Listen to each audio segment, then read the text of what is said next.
वालेकुम। तो हमने Schrodinger equation in one dimension पढ़ी। इसको हम Schrodinger equation in its simple और स्टेडी स्टेट फॉर्म भी कहते हैं। और अब हम उस श्रोडिंगर इक्वेशन को अप्लाई करेंगे टू सॉल्व डिफरेंट प्रॉब्लम्स। और one of the very famous problem is particle in a box. ठीक है, तो ये इसको हम particle in a square well भी कहते हैं, इन अ रेक्टेंगुलर वेल भी कहते हैं। ठीक है, या particle in a potential well भी कहते हैं। ठीक है, वन डायमेंशनल पोटेंशियल वेल है मतलब ये कि ये हमारे पास कुछ इस टाइप की हम कहते हैं कि बाउंड्रीज़ हैं। सो ये इस तरह की बाउंड्रीज़ है हमारे पास। लेट से हम ये एक्स एक्सिस ले रहे हैं, तो एक्स इज इक्वल टू 0 से लेकर एल तक ये बाउंड्रीज़ हैं। यहाँ से लेकर यहाँ तक की जो डिस्टेंस है ये हमारा वेल है या हमारा बॉक्स है।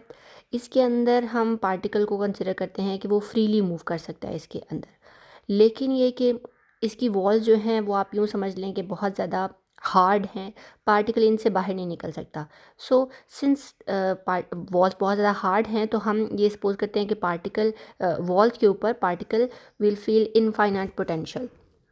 तो यानी पार्टिकल जो है वो किसी लोअर पोटेंशियल वाली जगह पे रहना चाहेगा ना, हायर पोटेंशियल पे तो नहीं जाएगा अनलेस कि हम उसको एनर्जी दें। तो यहाँ पे यानी एक फ्री पार्टिकल हमेशा आप लोअर एनर्जी में रहना चाहेगा या लोअर पोटेंशियल पे। तो यहाँ पे हायर पोटेंशियल है, तो पार्टिकल के पाए जाने की प्रोबेबिलिटी इस वॉल के ऊपर या इस वॉल के ऊपर पाए जाने की प्रोबेबिलिटी 0 है या नहीं है। पार्टिकल यहाँ नहीं होगा, यहाँ नहीं होगा, हाँ पार्टिकल इसके अंदर यहाँ पे कहीं भी हो सकता है।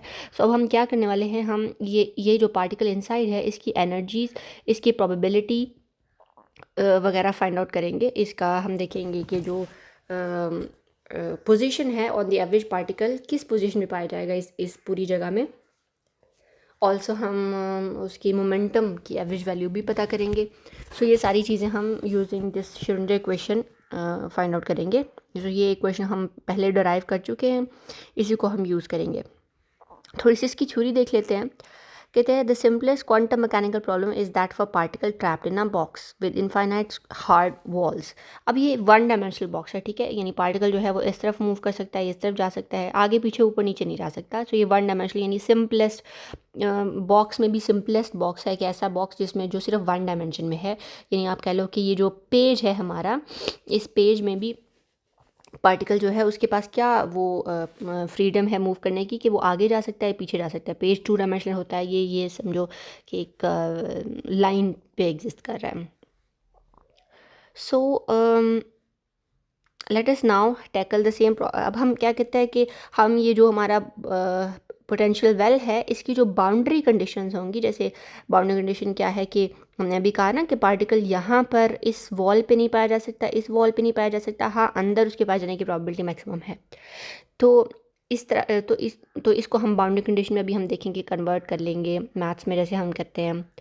तो उन बाउंड्री कंडीशन को अप्लाई करके कहते हैं हम बड़े सिंपली ये जो श्रोडिंगर इक्वेशन है इससे एनर्जीज निकाल लेंगे।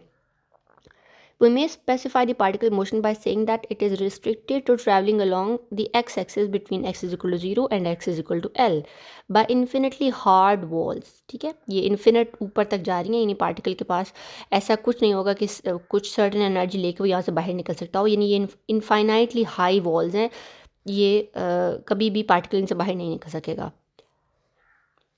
A particle does not lose energy when it collides with such walls, so that its total energy stays constant. From a formal point of view, the potential energy U of a particle is infinite on both sides of the box, while U is constant, say 0 for inside. तो convenience के लिए हमने अंदर जो है particle की potential energy जो है उसको 0 रखा हुआ है और यहाँ पर वो इनफाइनाइट है। यानी यू की वैल्यू इन अदर वर्ड मतलब वो कोई वैल्यू भी हो सकती है, बट ये कि इट्स 0 फॉर कन्वीनियंस हमने उसको ये एक्सपोज किया है कि वो अंदर जो है वो 0 है। यानी पार्टिकल अपनी लोवेस्ट पॉसिबल आप कह लो कि एनर्जी स्टेट में है जिसकी पोटेंशियल 0 होता है, जो कि नॉर्मली कोई भी particle in normal conditions her particle अपनी लोवेस्ट एनर्जी स्टेट पे होता है ना, तो लोवेस्ट पोटेंशियल में होता है। From A so because the particle cannot have an infinite amount of energy, it cannot exist outside the box। ठीक है, क्योंकि इसकी walls infinitely high हैं and particle does not have infinite energy, so it can't exist outside the box। यानी यहाँ पर उसके पास जाने की probability बिल्कुल 0 है। और इधर पाए जाने की प्रोबेबिलिटी वेरी हाई है। वेरी हाई क्या, लाइक 100% है। सो हमें ऐसा फंक्शन बनाना है, ऐसा वेव फंक्शन डेवलप करना है कि जिसको अगर मैं जिसकी मैं अगर प्रोबेबिलिटी फाइंड आउट करूँ X is equal to X, so x is greater than equal to L, यानी इस जगह पर, या X is less than equal to zero इस जगह पर, तो ये वो वेव फंक्शन मुझे इन जगहों पर ज़ीरो आंसर दे, और वो वेव फंक्शन यहाँ पे मुझे जो है वो कोई आंसर दे, यानी कोई नंबर उसका हो। ठीक है, so our task is to find what phi is within this box. ठीक है, between the limits X is equal to zero to X is equal to L. So this is what we gonna find out while the box while within the box the Schrödinger equation becomes this. So this is normal Schrödinger equation. Now we will find out the solution of this Schrödinger equation. Let's do that. Okay, so we have Schrödinger equation as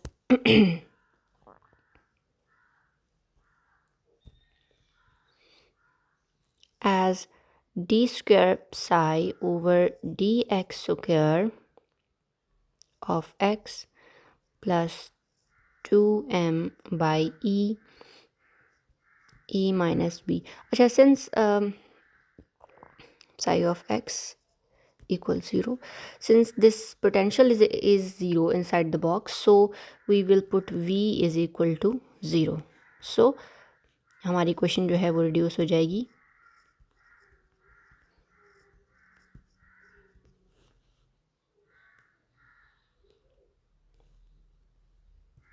So this is not e,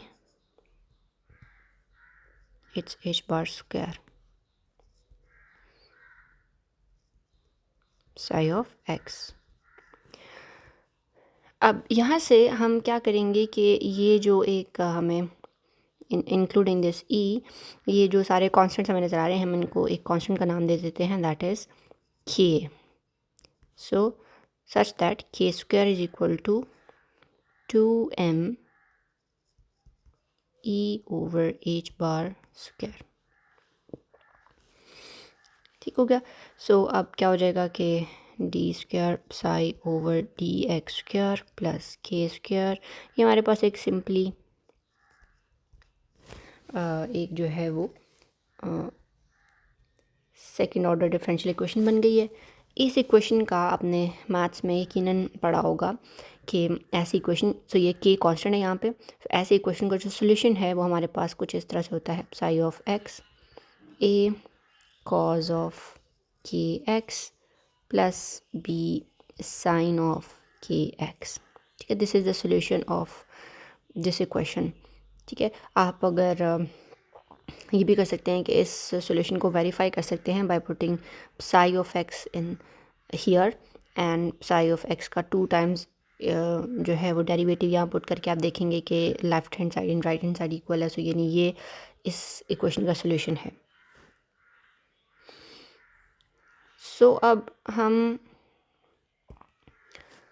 हमें जो है वो particle की हमें wave equation या हमें wave function का जो इक्वेशन है उसका सोल्यूशन मिल गया. अब ये सोल्यूशन जो है वो एक जनरल सोल्यूशन है.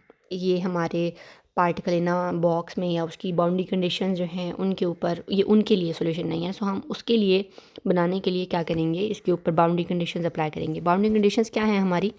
सो बाउंड्री कंडीशंस फर्स्ट आपके पास ये है कि psi of zero is equal to zero. तो हमने कहा था कि जो हमारा बॉक्स है एज इक्वल टू ज़ीरो और एल, ये उसकी लिमिट्स आएंगी, यहाँ तक वो इस रेंज में है. So x is equal to zero के ऊपर हमने कहा कि पार्टिकल जो है वो इनफाइनाइट, ये वॉल, इनके ऊपर इनफाइनाइट पोटेंशियल है. सो पार्टिकल के इस वॉल पे होने की या इस वॉल पे होने की जो प्रोबेबिलिटी है वो ज़ीरो है. So wave function should give a zero answer at this and this boundary, that is psi of 0 is 0, also psi of L is 0. ठीक है, और सो ये हमारे पास दो बाउंड्री कंडीशंस होंगी. इनको हम बारी बारी अपनी इक्वेशन के अंदर पुट करेंगे जो हमारा सॉल्यूशन है. सो psi of x equals a, हम फर्स्ट बाउंड्री कंडीशन पुट करेंगे तो ये जो कॉज है हमारा, ये हमें आंसर देगा 1, जबकि साइन आंसर देगा 0। सो देयरफॉर आपके पास आ जाएगा यानी ये सारी चीज़ 0 हो जाएगी। सो आपने यहाँ पर भी 0 पुट किया। सो ये आपके पास आ जाएगा a इक्वल 0। ठीक है, सो इस तरफ आपके पास सिर्फ a आ रहा है, जबकि इस तरफ ये किसके बराबर था, x इक्वल 0 पुट करने पे 0 के बराबर। सो यहाँ से यानी ये चीज़ आपके पास 0 है, so a is equal to 0। Similarly आप a अब 0 हो गया, तो इस बाउंड्री कंडीशन की जो भी आंसर आया है उसको हम वापस इस इक्वेशन में पुट करेंगे। सो psi ऑफ x में a 0 पुट कर दें तो बाकी क्या रह जाता है, b साइन ऑफ kx। ठीक है, अब सिर्फ b रह गया हमारे पास। तो इसमें हम अगेन अब ये बाउंड्री कंडीशन पुट करेंगे, that is psi of l equals b sine of kl। And since psi of L is 0, this is equal to B sin of KL। अब यहाँ से हमारे पास दो चीज़ें हैं, यानी एक तो ये कांस्टेंट B है, दूसरा ये हमारा फंक्शन जो है साइन ऑफ KL है। अगर हम कांस्टेंट B को 0 कर देते हैं, दो चीज़ें मल्टीप्लाई हो रही हैं ना, सो इफ़ B इज़ 0 तो क्या होगा कि ये सारी चीज़ 0 हो जाएगी और वेव फंक्शन 0 हो जाएगा। ठीक है, ए भी 0 बी भी 0, तो ये वेव फंक्शन ख़त्म हो जाएगा, ये एग्जिस्ट नहीं करेगा। सिंस हमारा पार्टिकल इन द बॉक्स है, यानी उसका वेव फंक्शन इनसाइड कुछ ना कुछ आंसर उसको देना चाहिए। सो देयरफॉर हम कहेंगे कि ये जो बी है, B this is not equal to 0। Since B is not equal to 0, so therefore sine of K L is equal to 0। यहाँ से अब हम ये जो के एल है इसकी ये निकालेंगे कि किसके इक्वल है। सो साइन को उधर ले जाएं, इन्वर्स हो जाएगा, K L is equal to sine inverse of 0। अब साइन किस किस पे 0 होता है, साइन पाई पे 0 होता है, 2 पाई पे, 3 पाई पे, यानी n पाइज पे साइन 0 होता है। सो n पाई हम लिख देंगे साइन इन्वर्स ऑफ 0 को, यानी जितनी दफ़ा भी आपके पास पाई आएगा, 2 पाई आएगा, 3 पाई आएगा, 4 पाई आएगा, यानी n पाइज पर साइन जो है 0 होता है। सो साइन इन्वर्स ऑफ 0 को हमने लिख दिया n पाई के एल। तो यहाँ से हमारे पास k की एक वैल्यू निकल के आती है, that is k equals n pi over l। ठीक है, सो यहाँ से n जो है उसके ऊपर उसकी वैल्यूज़ जो हैं वो आपके पास 1 2 3 4 एंड सो ऑन है। और वो ये कह रहे हैं कि जो n है it can't have a zero value, because अगर n ज़ीरो होगा तो के एल इज़ इक्वल टू 0 पाई, यानी के एल इज़ इक्वल टू 0 हो जाएगा ना। यानी इस इक्वेशन में अगर मैं n को 0 रखती हूँ तो के एल इज़ इक्वल टू 0 हो जाएगा, जिसका मतलब ये होगा कि या तो k 0 है, जो कि नहीं है। हमने k की वैल्यू इनिशियली हमने k की वैल्यू क्या रखी थी, हमने कहा था k जो है वो इक्वल है 2me over h bar square, के स्क्वायर इसके बराबर था, तो के जो है उसके ऊपर रूट होगा। इसी तरह एल ज़ीरो नहीं हो सकता। ठीक है, एल कांट भी ज़ीरो, क्योंकि एल जो है वो जो हमारा बॉक्स है ये उसकी लेंथ है। ठीक है, सो बॉक्स की अगर लेंथ नहीं होगी तो मतलब बॉक्स एग्जिस्ट नहीं कर रहा ना। So therefore since K can't be zero, L can't be zero, therefore N can not be zero. ठीक है, सो एन ज़ीरो नहीं होगा, एन की वैल्यू या तो 1 होगी, 2 3 4 एंड सो ऑन। सो हमारे पास के की वैल्यू आ गई एन पाई ओवर एल। ये वैल्यू आप वापस इस इक्वेशन में पुट करें और यहाँ से हम देखते हैं हमारी एनर्जीज़ क्या निकलती हैं। सो बेसिकली हमने एनर्जीज़ फाइंड आउट करनी थी ना। सो 2me over h bar square ये था k स्क्वायर के बराबर, तो k मेरे पास ये आ रहा है, इसकी वैल्यू हम पुट कर देते हैं हम स्क्वायर करके, n स्क्वायर l स्क्वायर। ठीक है जी, तो यहाँ से e को हमने सेपरेट करना है, बाकी सारी चीज़ों को हम उठा के उधर ले जाते हैं। सो n square pi square over 2me और h बार स्क्वायर ऊपर आ जाएगा। अब अगर हम इस h बार को लिखें तो ये आपके पास होता है h ओवर 2 पाई। ठीक है, so that e equals N square pi square H over 4, so यानी 8 स्क्वायर है तो इसको मैं H square over 4 pi square लिख दूंगी, ठीक है, पाई स्क्वायर।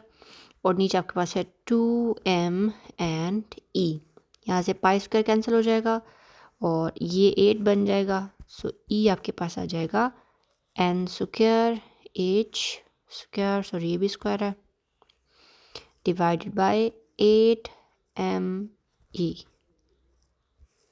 सो ये आपके पास आ गई e की values. Excuse me, this is not e, it's l, ठीक है, ये वाला l था, ये l स्क्वायर।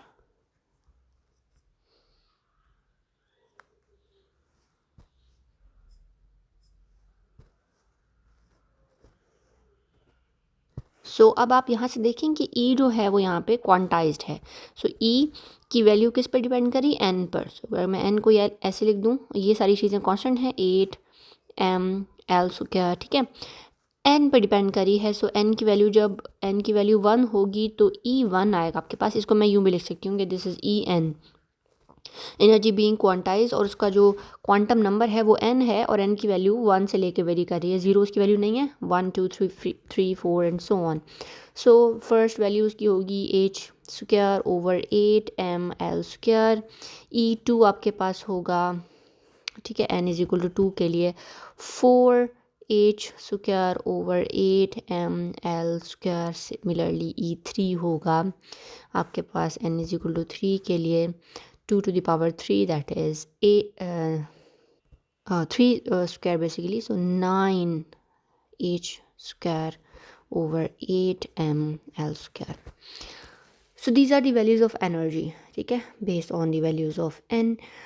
इनको मैं ऐसे भी लिख सकती हूँ कि ये मेरे पास E1 है, तो अगर मैं इसको देखूँ तो अगर मैं 4 को यहाँ से 4 को निकाल दूँ तो ये सारी चीज़ E1 है, सो ये 4 टाइम्स E1 है। इसी तरह यहाँ से 9 को निकाल दें तो ये 9 टाइम्स E1 है। सो इन एनर्जी की वैल्यूज़ आपके पास आ रही हैं E1, फिर 4 टाइम्स E1, फिर 9 टाइम्स E1 और 16 times E1 and so on.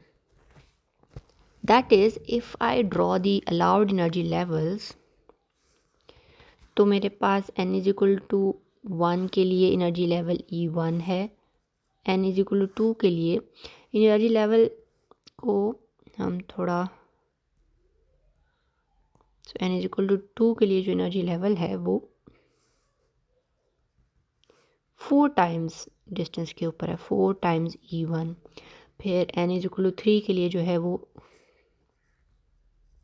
9 times E1 पे, और फिर 16 टाइम्स ऊपर कहीं यहाँ पे कहीं करके आएगा ऊपर कहीं, ठीक है। सो इस तरह के एनर्जी लेवल्स हमारे पास आ रहे हैं in this particle for the particle in the box, ठीक है।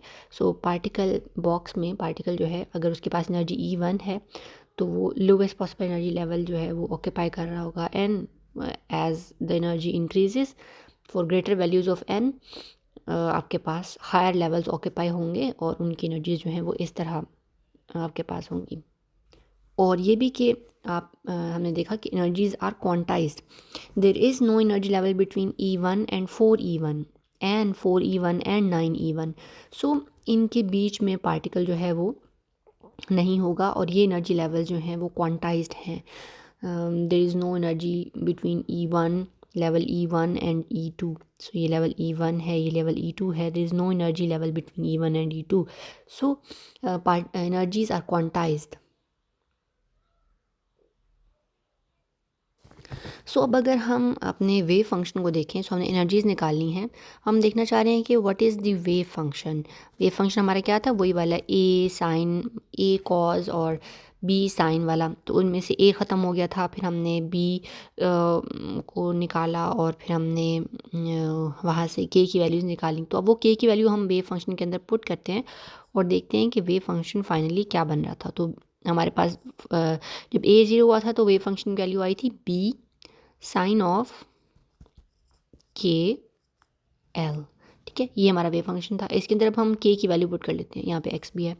So psi of x is now b sine of k, in fact k की हमने वैल्यू पुट करनी है। So n pi over L और एक्स, ये एल यहाँ पर नहीं है, सो ये एल नहीं है, ये बेसिकली हमारे पास साइन ऑफ के एक्स था, ठीक है। सो एक्स की वैल्यू पुट की, सो ये हमारे पास आ रहा है आप कह लो कि फाइनल सोल्यूशन, बट स्टिल अभी हमें यहाँ पे बी नहीं पता। सो ये हमारे पास वेव फंक्शन आ रहा है, इसमें से अब हम बी फाइंड आउट करेंगे। So to find the value of b, वो कहता है कि हमें क्या करना है, नॉर्मलाइजेशन कंडीशन अप्लाई करनी है। और नॉर्मलाइजेशन कंडीशन क्या थी, हमने पहले डिस्कस किया था कि ये बेसिकली जो भी आपकी लिमिट्स हैं within which your particle is certainly there, वैसे तो हमने इसको -∞ से इन्फिनिटी रखा था। ये एक आप कह लो कि ओवरऑल पिक्चर के लिए जिसमें पार्टिकल इन होल यूनिवर्स कहीं ना कहीं तो पाया जा सकता है। बट क्योंकि अब हमें ये श्योर है कि पार्टिकल इन अ बॉक्स है, तो उस बॉक्स की लिमिट्स हमने यहाँ पर रख दी हैं। सो -∞ से इन्फिनिटी नहीं करेंगे, बल्कि बॉक्स की जो डायमेंशंस है वो एज ए लिमिट लेंगे। और फिर psi star of X D X equals to 1। तो ये हमारी नॉर्मलाइजेशन कंडीशन थी, और ये हमें ये बताती है कि पार्टिकल जो है उसकी पाए जाने की probability with in certain limits जो है वो मैक्सिमम होनी चाहिए, ठीक है। 1 होगी, 100% होगी, या उससे कम हो सकती है। सो इसके अंदर हम अपनी साई की वैल्यूज़ पुट कर देते हैं। सो 0 to L, और अब यहाँ पर ये जो साई है उसका स्टार लेंगे। स्टार का मतलब ये है कि हमें उसका कॉन्जुगेट लेना है। तो अंदर अगर कोई भी आयोटा वाली वैल्यू है तो वो क्या हो जाती है, आयोटा वाली वैल्यू माइनस आयोटा। सो हमें नहीं मालूम, यहाँ पे हमारे पास कोई आयोटा नहीं है इस जगह पर। वी डोंट नो कि बी जो है वो कॉम्प्लेक्स है कि नहीं। तो हम यहाँ पे एहतियातन बी का स्टार लिख देते हैं, साथ में sine of N pi L वैसे ही आ जाएगा। और फिर हम साई ऑफ एक्स लिखेंगे जो कि सिंपली ये है B sine of N pi over L D X equals to 1। यहाँ से बी स्टार और बी, जब भी एक नंबर और उसका कॉन्जुगेट जो है वो आपस में मल्टीप्लाई होते हैं तो उसका एब्सोल्यूट वैल्यू का स्क्वायर आता है, ठीक है। 0 to L या साइन स्क्वायर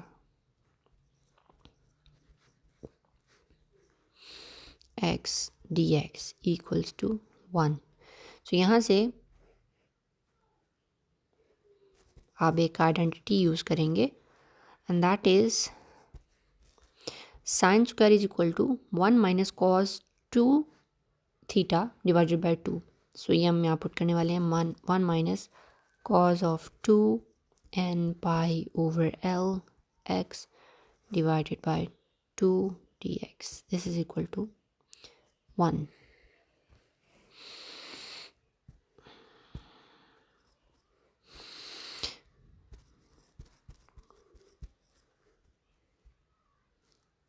सो अब सिंपली इसको आपने इंटीग्रेट कर देना है। ये आ जाएगा x माइनस ये आ जाएगा sine of 2n pi over L X divided by 2n pi over L.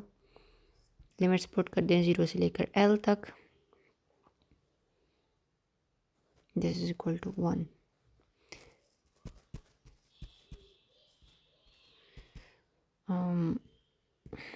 सो जब आप यहाँ पर l पुट करेंगे तो आपके पास आ जाएगा l।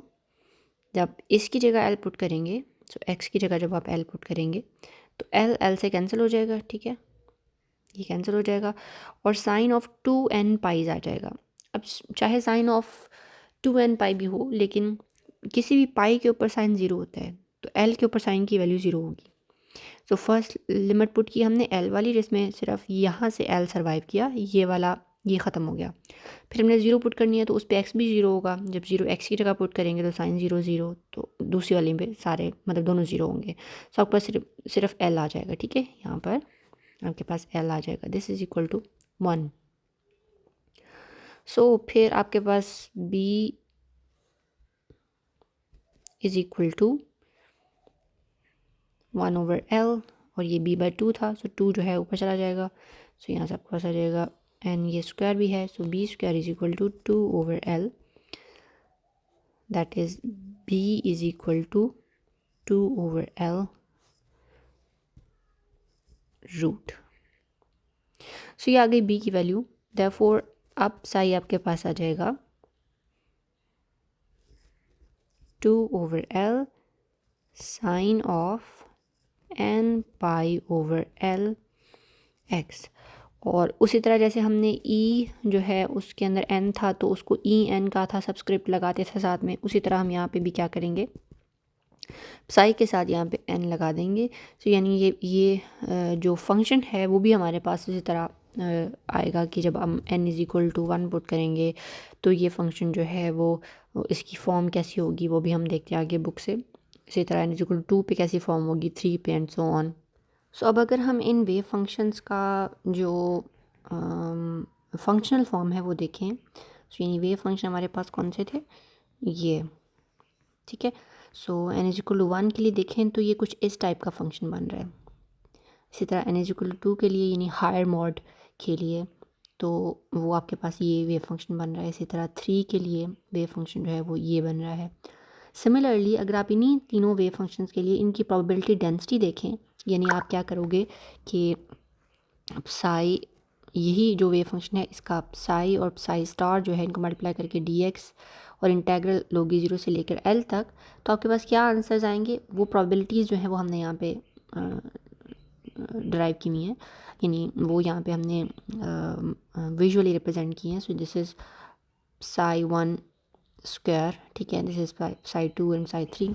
सो अगर आप देखो तो ये भी सेम उसी चीज़ को रिप्रेजेंट कर रही हैं कि पार्टिकल के यहाँ पाए जाने की प्रोबेबिलिटी सबसे ज़्यादा है, फिर जैसे जैसे आप नीचे की तरफ आ रहे हो वॉल्स की तरफ, पार्टिकल के पाए जाने की प्रोबेबिलिटी जो है वो डिक्रीज़ हो रही है। सो यहाँ पर 0 है और यहाँ पर मैक्सिमम है। तो यही चीज़ हमें प्रोबेबिलिटी डेंसिटी बता रही है कि पार्टिकल सेंटर में उसके पाए जाने की प्रोबेबिलिटी सबसे ज़्यादा है, जबकि यहाँ पर 0 है। इसी तरह यहाँ पर पार्टिकल, अब यहाँ पर ये वेव फंक्शन जो है वो यहाँ पर मैक्सिमम हो रहा है एक दफ़ा और एक दफ़ा नेगेटिव में यहाँ पर मैक्सिमम हो रहा है, और चूँकि इसकी जो प्रोबेबिलिटी डेंसिटी है वो एब्सोल्यूट वैल्यू का स्क्वायर होती है, सो देयरफॉर उसका जो प्लस वाली वैल्यू है या नेगेटिव वाली वैल्यू है, दोनों पॉइंट्स का के ऊपर उसकी जो प्रोबेबिलिटी है वो मैक्सिमम होगी, जबकि पार्टिकल के पाए जाने की सेंटर में प्रोबेबिलिटी जो है वो 0 है। इसी तरह साइड्स पे भी 0 है। सिमिलरली यहाँ पर पार्टिकल के पाए जाने की प्रोबेबिलिटी इस पीक पर, इस पीक पर और इस पीक पर, तीनों जगह पर मैक्सिमम है और बाकी जगह पर 0 है। तो ये अगर आप देखो तो ये जो मतलब हमारा सोल्यूशन है ये बहुत ज़्यादा रिजेंबल कर रहा है to the, if you remember the stationary waves on a string, जिसमें कि वेव जो है वो इस पूरी स्ट्रिंग पे मूव कर सकती है, बट देन वेव्स जो है वो जो हमारी स्ट्रिंग है वो इधर से यहाँ से बांधी हुई है, हमने यहाँ से बांधी हुई है। सो पार्टिकल तो उसके ऊपर मोड 1 में मतलब कुछ इस टाइप की हाफ ऊपर और हाफ नीचे इस टाइप की वेव पैदा होती है। फिर मोड 2 में उसके ऊपर जो है वो इस टाइप की वेव पैदा होती है, स्टेशनरी वेव। तो ये उस तरह की स्टेशनरी वेव्स का की जो सोल्यूशन है ये बिल्कुल वैसा एक सोल्यूशन हमारे पास आया है, यानी पार्टिकल इन अ बॉक्स जिसमें कि वो अंदर फ्रीली मूव कर सकता है, बट देन उसके ऊपर रिस्ट्रिक्शन है कि उसकी जो बाउंड्रीज़ हैं वो यानी एक हार्ड मटेरियल की बनी हुई हैं या वहाँ से वो बाहर नहीं निकल सकता। ये बिल्कुल ऐसे ही है जैसे कि हमारी स्ट्रिंग जो है वो स्टेशनरी वेव्स प्रोड्यूस हो स्ट्रिंग के ऊपर, जो कि दोनों साइड से बंधी हुई हो। ठीक है जी। सो ये आपने यहाँ से देख लेना है ये वाला paragraph. At a particular place in a box, the probability of a particle being present may be very different from the different quantum for different quantum numbers. Quantum numbers हमारी बना दी n is equal to 1 2 3 4. For instance, this has its maximum value 2/L. So इसकी maximum value जो है वो 2/L है, यानी half of the length है in the middle of the box, while this has its value 0. इसकी centre में यानी L/2 या 2/L के ऊपर इसकी जो वैल्यू है वो 0 है। अगले वाले की फिर से मैक्सिमम तो नहीं है, लेकिन आप कह सकते हो कि यानी 33% प्रोबेबिलिटी है कि पार्टिकल यहाँ पाया जा सकता है, फिर 33% है कि यहाँ या यहाँ पाया जा सकता है। While the particle in the next state is equal to as particle in the lowest energy level n is equal to 1 is most likely to be present here, but for n is equal to particle की यहाँ पाए जाने की probability बिल्कुल नहीं है। इस तरह पार्ट यहाँ पर अगेन है, मतलब वन किसी एक पॉइंट के ऊपर पार्टिकल के पाए जाने की प्रॉबिलिटी ऑल्टरनेटिवली चेंज हो रही है कि n इज इक्वल टू 1 में वो है, 2 में नहीं है, 3 में फिर से है। Classical physics of course suggest that same probability for particle being anywhere in the box जो है वो होनी चाहिए। सो क्लासिकल फिजिक्स के अकॉर्डिंग अगर आपके पास एक क्लासिकल पार्टिकल है वो इस बॉक्स में कहीं पर भी हो सकता है, ठीक है। लेकिन क्वांटम मैकेनिकली हम देखते हैं कि पार्टिकल जो है वो एक सर्टेन जो लेवल्स हैं, सर्टेन प्लेस है उसके ऊपर ही हो सकता है, जबकि दूसरी जगह पर नहीं हो सकता। सो ये एक आप इससे अंदाज़ा लगा सकते हैं कि हम कहाँ जा रहे हैं। हम हाइड्रोजन एटम की तरफ जा रहे हैं कि जहाँ पर हाइड्रोजन एटम में एक इलेक्ट्रॉन जो है वो ट्रैप्ड है इन अ पोटेंशियल वेल। वो 3 डायमेंशनल पोटेंशियल वेल होगा, हम आगे जाके शायद उसको सॉल्व भी करें। तो उसमें वो हर जगह पाया नहीं जा सकता, वो कुछ ख़ास जगहों पर ही पाया जा सकता है based on the value of energy the particle has. The wave function resembles the possible vibration of a string fixed at both ends, such as those of stretched string. This follows from the fact that waves in a stretched string and waves representing a moving particle are described by the equation of same form, so that when identical restrictions are placed upon each kind of wave, the formal results are identical. So ये हमने अभी बात की कि ये दोनों चीज़ें जो है वो सिमिलर हैं।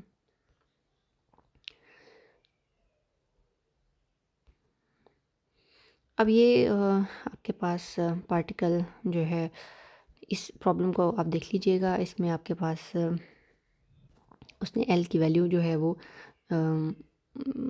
बताई हुई है कि between this L two this L हमने फाइंड आउट करना है कि पार्टिकल के पास जाने की प्रॉबिलिटी क्या है। सो ये बेसिकली आपको डिस्टेंसेस दिए हुए हैं, यानी ये एक्स की 1 और x2 जो बाउंड्री कंडीशन है वो दी हुई हैं। एक जो चीज़ हमें यहाँ से फाइंड आउट करनी है और वो है पार्टिकल की expectation value of position. So expectation value of position x ये हम फाइंड आउट करना चाह रहे हैं। सो इसके लिए हम इसको हम किसी भी वेव फंक्शन की एक्सपेक्टेशन वैल्यू पोजीशन या मोमेंटम में, उससे मुराद ये होती है कि हम उस वेव फंक्शन की उस पर्टिकुलर फिज़िकल क्वांटिटी की एवरेज वैल्यू फाइंड आउट करना चाह रहे हैं। So for example the expectation value of x का मतलब है कि हम देखना चाह रहे हैं कि what is the average value of x, यानी पोजीशन जो है पार्टिकल, पोजीशन का मतलब है कि पार्टिकल इस टाइम कहाँ पाया जा रहा है, what is the position of the particle. हमें देखने हैं कि what is the average position of the particle, ठीक है, इन अ बॉक्स। तो इसके लिए हम क्या करेंगे, सो एक्सपेक्टेशन वैल्यू का फॉर्मूला आपके पास ये होता है कि x और ये जो एंगल ब्रैकेट्स है ये इसके गेट इंडिकेट कर रही हैं कि एवरेज वैल्यू फाइंड आउट कर रहे हैं हम यहाँ से प्लस इन्फिनिटी से माइनस इन्फिनिटी तक। So let me right it.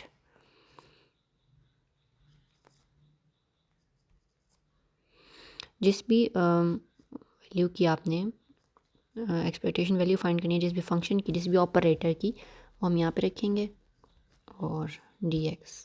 तो ये हमारा फॉर्मूला है, इसको हम यहाँ पे अप्लाई कर रहे हैं।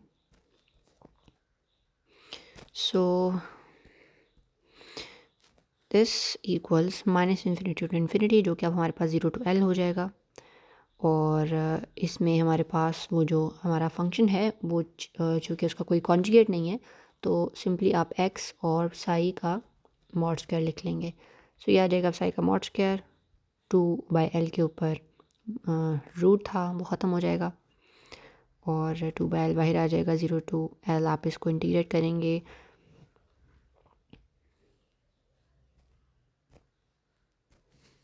टू फंक्शंस हैं x और साइन स्क्वायर, तो आप इसको बाय पार्ट्स जो है वो इंटीग्रेट करेंगे और उसके अंदर L की वैल्यू पुट करेंगे, ठीक है जी।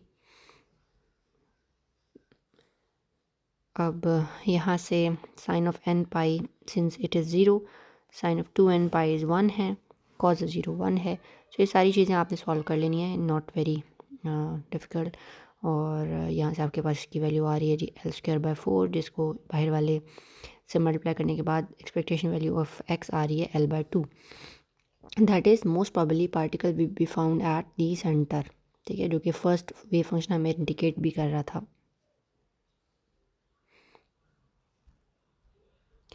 This result means that the average position of particle is in the middle of the box in all quantum states. There is no conflict with the fact that psi square mod square is equal to 0 at L is equal to 0 in 2, 4, 6 states, because X is an average, not probability.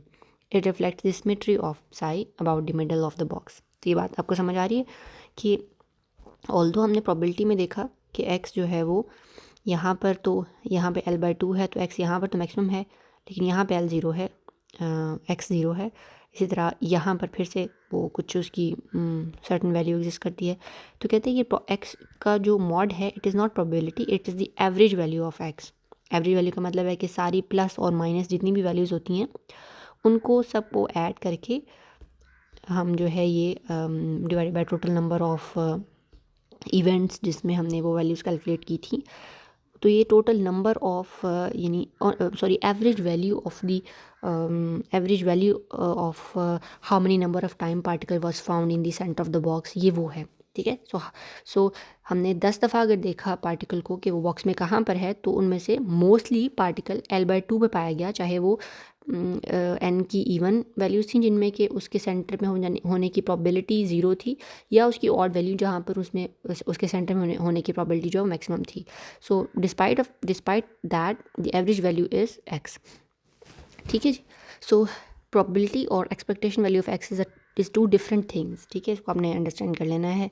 If you have any question do ask me, ठीक है। Next हमारे पास है जी momentum. So momentum की average value find out करेंगे, यानी expectation value of momentum जो है ये हम फाइंड आउट करेंगे यहाँ से। सो कहते हैं कि इसके लिए हम क्या करेंगे कि उसी तरह हमारे पास साई स्टार और साई जो है वो सेम ही हैं, तो हम उनको यही लिख लेंगे। हमें पता है मोमेंटम ऑपरेटर, हमने इससे पहले पढ़ा था एनर्जी ऑपरेटर और मोमेंटम ऑपरेटर, जो हमने श्रोडिंगर इक्वेशन का जब हमने वेव फंक्शन को इंट्रोड्यूस किया था, तो हमने कहा था कि जो मोमेंटम है वो आपके पास कुछ इस टाइप का होता है। सो ये है मोमेंटम ऑपरेटर। इसके लिए हमें जो भी वेव फंक्शन है उसका d/dx लेना है। सो d/dx वो वेव फंक्शन हमने यहाँ पे ले लिया, ठीक है, वो ये आ गया। एक्सपेक्टेशन वैल्यूज़ ऑफ p क्या होगा, अब आप फॉर्मूला रख देंगे, ठीक है। मोमेंटम ऑपरेटर यहाँ पे साई स्टार, यहाँ पे साई 0 से लेके l तक इसकी लिमिट होगी।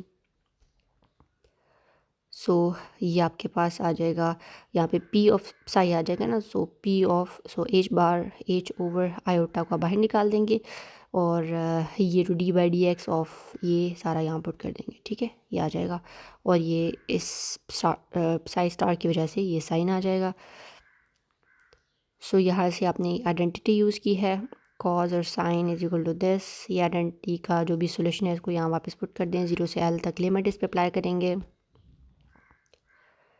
तो ये आ जाएगा, ठीक है। यहाँ पर आपके पास कुछ बाहर वैल्यूज़ आ रही थी n πx/l, तो वो इससे कैंसिल हो जाएगा, यानी जो भी इसका ये जो 2a है, a की जगह आपके पास यहाँ पर क्या है n/l, n/l।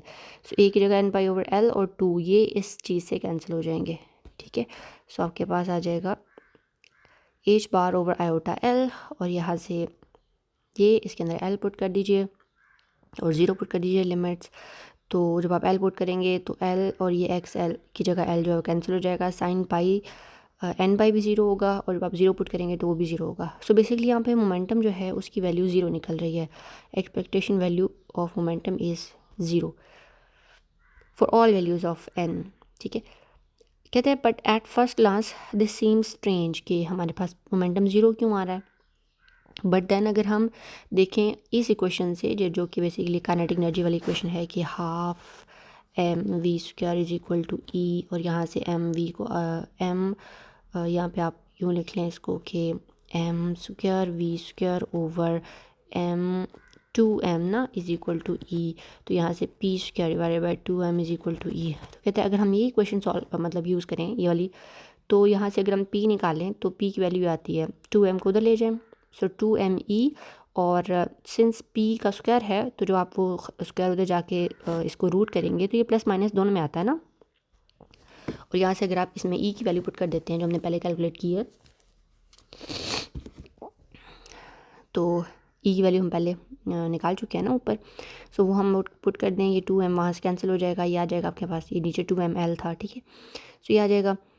तो कहते हैं यहाँ से अगर हम देखें तो प्लस माइनस साइन हमें प्रोवाइड कर रहे हैं एक्सप्लेनेशन, और वह एक्सप्लेनेशन क्या है कि particle is moving back and forth, ठीक है, plus minus n pi h over l with, यानी this is the value of momentum but with plus and minus sign. So particle is moving towards right and towards left, ठीक है। m और v का मतलब है कि ये particle का मोमेंटम है, that particle is moving. So average value of p जो है वो हमारे पास आ रही है प्लस, ये एक दफ़ा उसकी वैल्यू प्लस है, मतलब to the left extreme to the right extreme, एक दफ़ा ये वैल्यू है, दूसरी दफ़ा माइनस वाली वैल्यू है। तो first value second value divided by 2, चूँकि दो ही वैल्यू हैं, तो अगर हम देखें तो उसका आंसर जो है वो 0 ही आता है, क्योंकि सेम ही वैल्यू जो है प्लस में है, सेम ही वैल्यू माइनस में है। तो कहते हैं कि ये हमारे पास इसका एक एक्सप्लेनेशन है कि वाई मोमेंटम की एवरेज वैल्यू जो है वो 0 है, बिकॉज जो मोमेंटम है पार्टिकल का बॉक्स में, बट ये कि जितने दफ़ा वो लेफ़्ट साइड पे मूव कर रहा है या जिस टाइम के लिए जिस वेलोसिटी के साथ, उसी वेलोसिटी के साथ वो राइट साइड पे मूव कर रहा है, तो ऑन दी एवरेज पार्टिकल जो है वो ऐसा लग रहा है कि जैसे उसका मोमेंटम नहीं है और वो स्टेशनरी है, बट ये कि उसका मोमेंटम है, लेकिन यहाँ पे हम निकाल रहे हैं average value of the momentum. ये बिल्कुल ऐसी जैसे अगर आप देखो तो कुछ इस टाइप का, अगर मेरे पास एक फंक्शन हो और ये फंक्शन क्लियरली कुछ ज़ीरो नहीं है, ये ज़ीरो से ऊपर भी है नीचे भी है, बट हम अगर इसकी एवरेज वैल्यू देखें तो वो ज़ीरो आएगी ना। तो इसके लिए फिर हमें एवरेज वैल्यू का स्क्वायर करके देखना पड़ता है, तो मोमेंटम स्क्वायर फिर हम देखते हैं इसके लिए। सो यहाँ पे ये सिंपल मोमेंटम है तो ये तो ज़ीरो ही होगा। क्लियर है? इस यहाँ तक आपको कोई भी प्रॉब्लम हो आपने मुझसे पूछ लेना है।